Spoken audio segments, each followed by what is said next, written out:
kebaikannya. Nah, mereka yang mencintai kakeknya.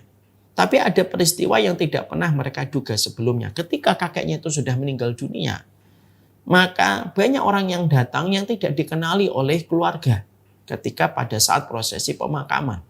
Ini siapa ya? Ini siapa kok pada datang?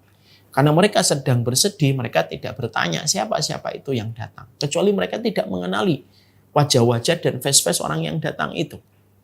Setelah dikuburkan, seminggu setelahnya keluarga ini takziah kembali kepada kuburan itu tersebut. Ketika takziah, maka penjaga kuburan berkata, "Pak, Bu, maaf nih, saya pengen ngasih informasi. Itu yang meninggal siapa?" gitu. "Kakek kami, nenek kami, kakek kami." Maaf. Iya itu saya heran tuh, kuburan yang paling rame itu semenjak dikuburkan. Setiap hari ada aja orang datang dan berbeda-beda.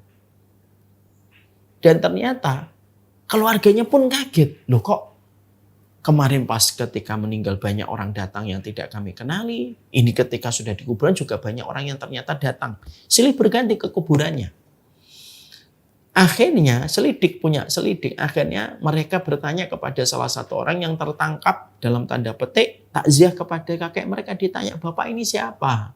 Kok kami tidak kenal?"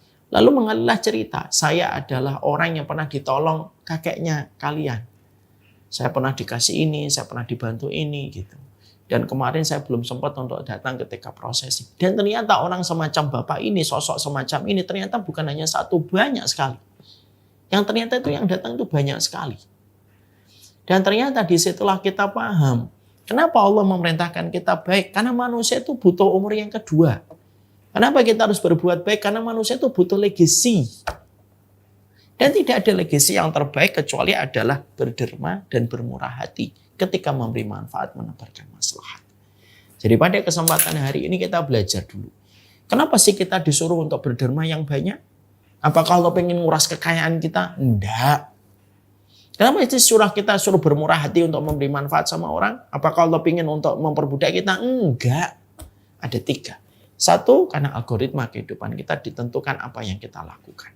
2, karena sesungguhnya musibah di masa mendatang itu dapat dihindarkan dengan kebaikan yang kita kerjakan. Dan yang ketiga, karena kebaikan itu legasi kita dan menjadi umur kita yang kedua setelah kita diwafatkan oleh Allah. Sallallahu ala nabiyina Muhammad walhamdulillahirabbil alamin. Ini yang dapat saya sampaikan dalam pertemuan hari ini. Semoga keluarga besar Ciniru dan kami, setiap para penuntut ilmu harus mengerti semakin kita berbuat baik, sekali lagi bukan karena Allah yang dapat profit dari kebaikan yang kita lakukan. Kita berbuat baik karena sejatinya kebaikan itu mendatangkan 3 perkara yang terkadang banyak dari kita